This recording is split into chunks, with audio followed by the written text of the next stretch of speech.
तो hello student, स्वागत है आप सभी को हमारे यूट्यूब चैनल गाइडेंस क्लासेस जेक में। तो स्टूडेंट, आज मैं लेकर आया हूं क्लास 10th के बच्चों के लिए साइंस का इंपॉर्टेंट क्वेश्चन जो आपके एग्जाम के पॉइंट ऑफ व्यू से बहुत ही इंपॉर्टेंट होने वाला है। तो जो भी स्टूडेंट हमारे यूट्यूब चैनल पर नए हैं, चैनल को सबसे पहले सब्सक्राइब करें और अपने दोस्तों के साथ शेयर जरूर करें। तो चलिए देर न करते हुए हम लोग इंपॉर्टेंट क्वेश्चन को करेंगे। जो 30 क्वेश्चन होंगे उन सभी क्वेश्चनों को मेरे साथ साथ आप सभी भी आंसर करते जाइएगा, ठीक है। और आप सभी को हम एक या दो क्वेश्चन होमवर्क के तौर पर दूंगा, तो वो उन सभी क्वेश्चनों को आप कमेंट बॉक्स पे जवाब दीजिएगा, ठीक है।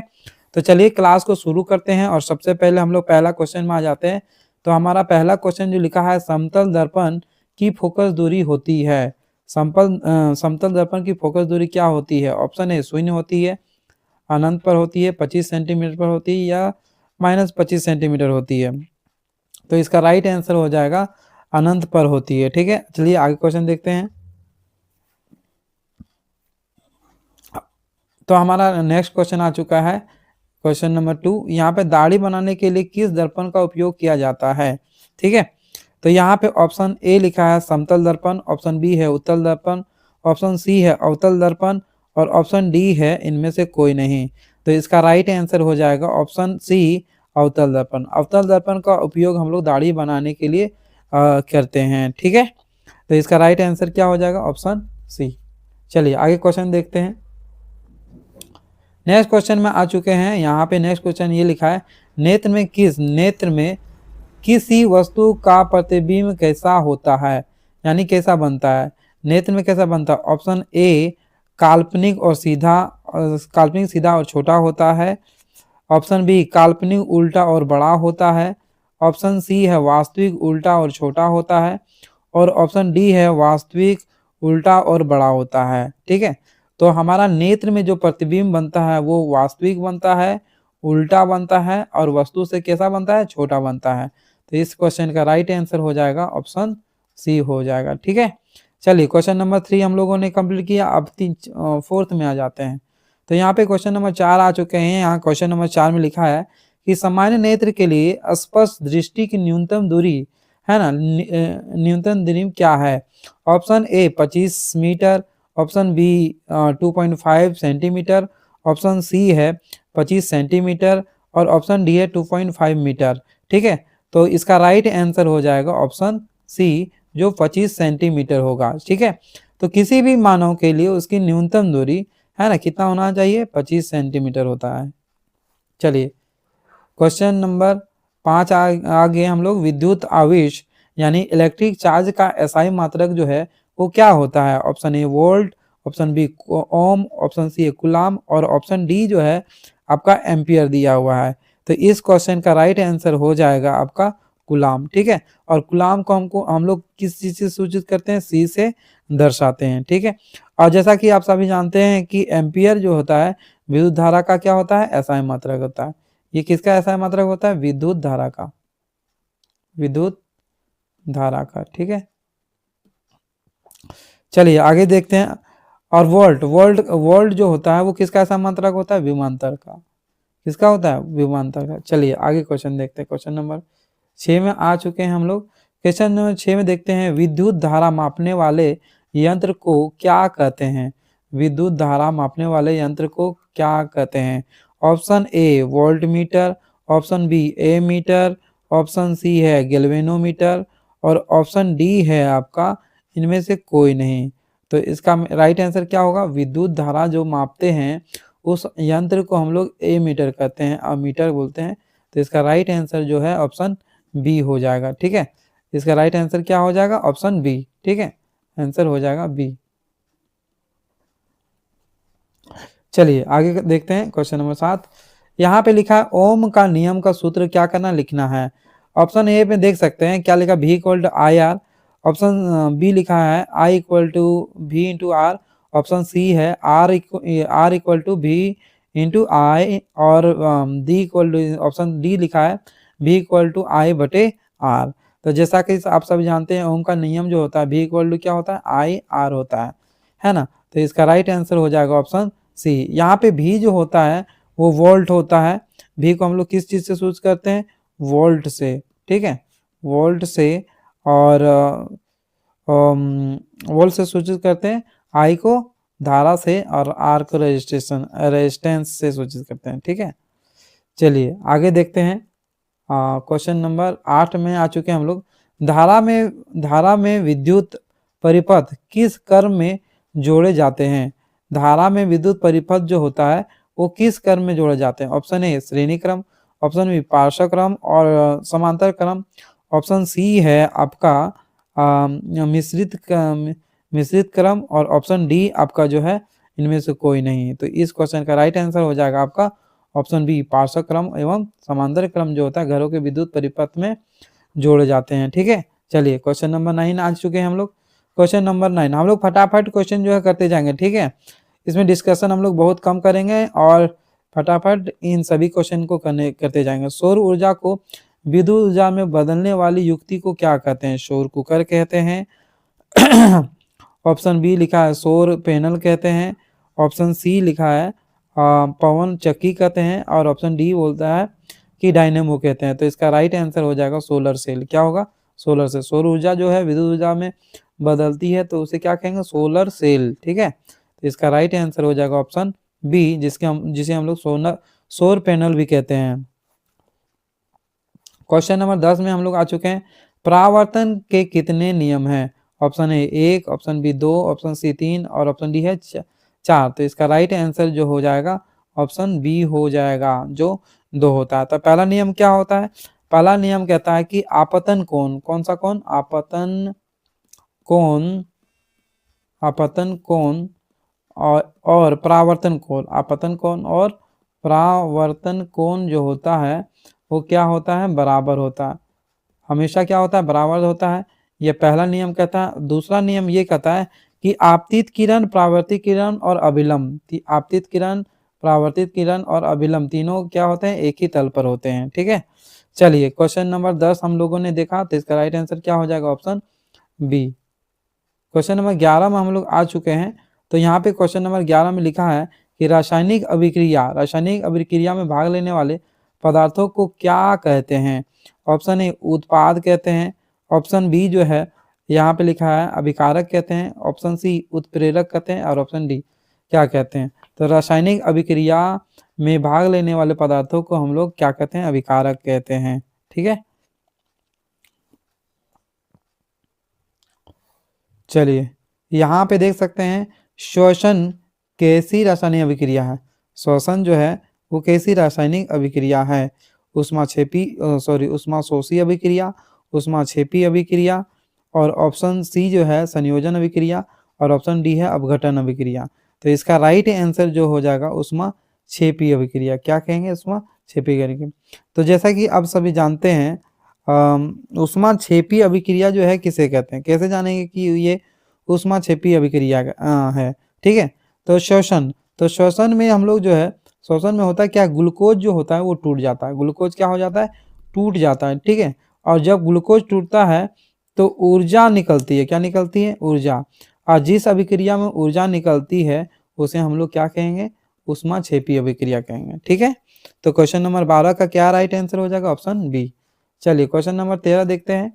तो यहाँ पे 13 नंबर का क्वेश्चन आ गए हैं। कोई विलियम लाल लिटमस को नीला कर देता है। कोई विलियम जो है लाल लिटमस को क्या कर देता है? नीला कर देता है। तो उसका पीएच मान क्या होता है? जैसा कि आप सभी जानते हैं कि पीएच वैल्यू में 7 जो होता है वो न्यूट्रल होता है। अगर यदि 7 से कम आएगा तो वो होगा आपका अम्लीय, और अगर 7 से ज़्यादा हो जाएगा तो क्या होता है? क्षारीय होता है। तो यहाँ पे क्वेश्चन में बोल रहा है कि लाल लिटमस पत्र क्या है? कहाँ गया? लाल लिटमस पत्र जो है क्या हो जाता है? नीला हो जाता है। तो यहाँ पे लाल से नीला होना यानी क्षारीय होना।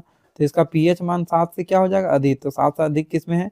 ऑप्शन नंबर डी इसका राइट आंसर होगा, क्योंकि यह कैसा है? क्षारीय है। चलिए आगे क्वेश्चन देखते हैं। क्वेश्चन नंबर 14 आ चुके हैं। यहाँ पे क्वेश्चन नंबर 14 लिखा है विरंजक चूर्ण जो है, विरंजक चूर्ण यानी ब्लीचिंग पाउडर का रासायनिक सूत्र जो है वो क्या है? ऑप्शन ए CaOH का होल 2, CaOH का होल 2, CaO और Cl2 और कैल्शियम CaCO3 NaHCO3। तो इसका राइट आंसर हो जाएगा CaCO3, जिसे हम लोग क्या कहते हैं? कैल्शियम ऑक्सीक्लोराइड कहते हैं, इसको क्या कहते हैं, कैल्शियम ऑक्सीक्लोराइड। ठीक है, इसका राइट आंसर हो जाएगा ऑप्शन बी।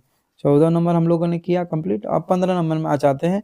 तो यहाँ पे क्वेश्चन नंबर 15 लिखा है, कौन सी धातु है ना, धातु कमरे के ताप पर कौन सा अवस्था में पाया जाता है, दर अवस्था में पाई जाती है, तो वो कौन सा धातु है। ऑप्शन ए लोहा, ऑप्शन बी तांबा, ऑप्शन सी है पारा, और ऑप्शन डी क्या है, एल्यूमिनियम। तो इसका राइट आंसर जो होगा वो पारा हो जाएगा। ठीक है, तो पारा एक ऐसा धातु है जो कमरे के ताप पर क्या होता है, दर अवस्था में पाया जाता है। लेकिन अगर यदि आपको अधातु पूछे, क्या पूछे, अधातु, तो अधातु अगर पूछे तो उसका राइट आंसर जो हो जाएगा वो ब्रोमीन हो जाएगा। क्या हो जाएगा, ब्रोमीन।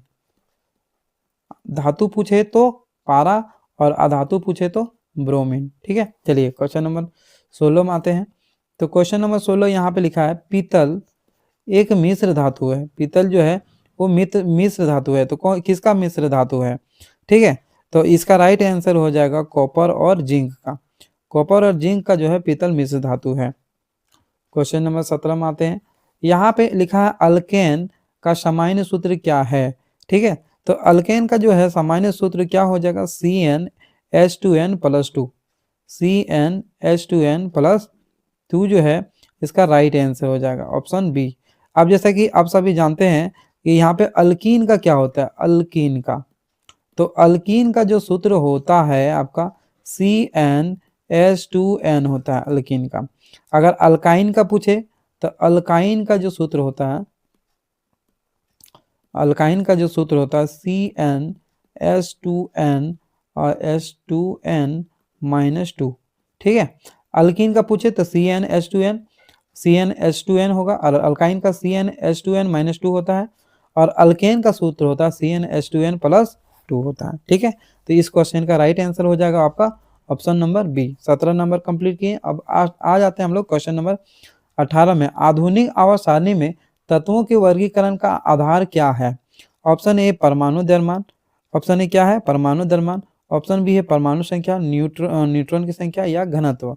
तो इसका राइट आंसर हो जाएगा आपका ऑप्शन बी, परमाणु संख्या। ठीक है, चलिए देखिए, जैसा कि आप सभी जानते हैं कि मोस्ले जो थे, ठीक है, मोस्ले जो थे वो आधुनिक सारणी को बनाए थे, और उन्होंने परमाणु संख्या के आधार पर क्या था, वर्गीकरण किया था। ठीक है, तो इसीलिए इसका राइट आंसर हो जाएगा, है ना, परमाणु संख्या। अब यहाँ पे क्वेश्चन है 19, प्लास्टर ऑफ पेरिस का रासायनिक सूत्र क्या है। ठीक है, तो ये जो क्वेश्चन है आपका आंसर आपको क्या करना है, कमेंट बॉक्स पर बताना है क्या आंसर होगा। ठीक है, तो इसे आप सभी जो होमवर्क के तौर पर आप सभी को दे रहे हैं, आप सभी कमेंट बॉक्स पर जरूर बताइएगा इस क्वेश्चन का। ठीक है, चलिए क्वेश्चन नंबर 20 में आ जाते हैं। तो यहाँ पे लिखा है, क्वेश्चन नंबर 20 में आ चुके हैं। यहाँ पे लिखा है कि सिरका, है ना, सिरका में कौन सा अम्ल पाया जाता है, सिट्रिक अम्ल, लैक्टिक अम्ल, एसिटिक अम्ल, या फिर टार्टरिक अम्ल। ठीक है, तो इसका राइट आंसर हो जाएगा एसिटिक अम्ल। तो सिरका में कौन सा अम्ल पाया जाता है, एसिटिक अम्ल जो है पाया जाता है। ठीक है, चलिए क्वेश्चन नंबर 20 हो गया। 21 में आते हैं। यहाँ पे लिखा है, स्वपोषी पोषण के लिए क्या आवश्यक है, स्वपोषी पोषण के लिए क्या आवश्यक है। ठीक है, option B, option A carbon dioxide का ऑप्शन जरूरत है, कार्बन डाइऑक्साइड और जल का, क्लोरोफिल का, सूर्य का प्रकाश का, और उपरोक्त सभी। तो इसका राइट आंसर जो हो जाएगा आपका ऑप्शन डी। ठीक है, तो स्वपोषी के लिए तीनों चीज का जरूरत होता है, कार्बन डाइऑक्साइड और जल का भी उपयोग जरूरी है, ऑप्शन बी जो है लिखा है क्लोरोफिल का भी जो उपयोग जरूरी है, और सूर्य का प्रकाश भी जरूरी है। तो इसलिए आंसर जो होगा आपका डी आंसर हो जाएगा। ठीक है, चलिए अगला क्वेश्चन आ जाते हैं। मानव में वृक्क यानी किडनी एक तंत्र का भाग है जो संबंधित है, वो किससे संबंधित है, पोषण से संबंधित है, श्वसन से, उत्सर्जन से, या फिर परिवहन से। तो इसका राइट आंसर क्या हो जाएगा, उत्सर्जन से। ठीक है, किससे, उत्सर्जन से। तो जैसा कि आप सभी जानते हैं किडनी का काम क्या होता है, तो किडनी का काम होता है खून को क्या करना रहता है, छानकर यूरिया में बदलता है, और पेशाब के रूप में उसे क्या हो जाता है, बाहर हो जाता है। तो किडनी का मेन काम क्या होता है, खून को छानना। ठीक है, खून को क्या करना है, छानना। चलिए क्वेश्चन नंबर 22 हो चुका है, आगे देखते हैं।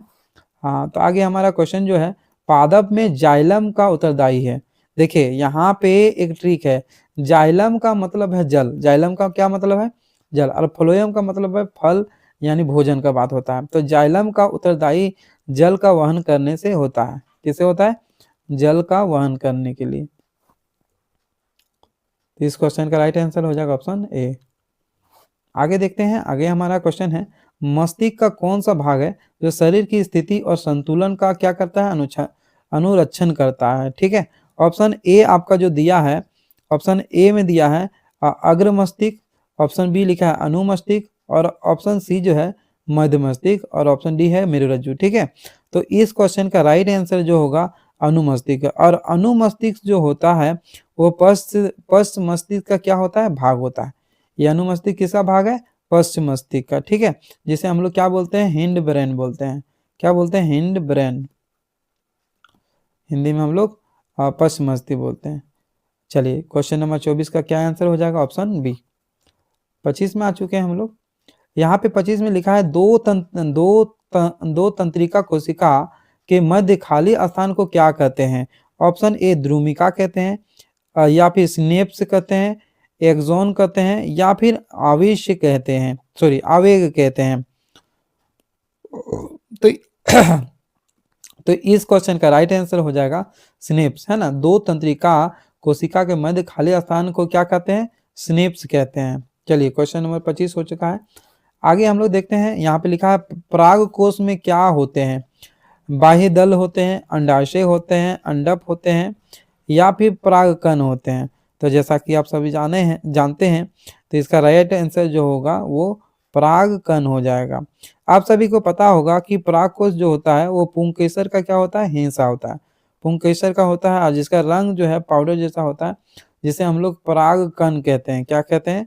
परागकण। ठीक है, तो इसका राइट आंसर जो होगा ऑप्शन डी होगा। क्वेश्चन नंबर 27 में आ चुके हैं हम लोग, मुकुलंद व अलैंगिक जनन किसमें होता है? मुकुलंद व, ऑप्शन ए अमीबा में होता है, ईस्ट में होता है, या प्लाज्मोडियम में होता है, या फिर लेशमानिया में होता है।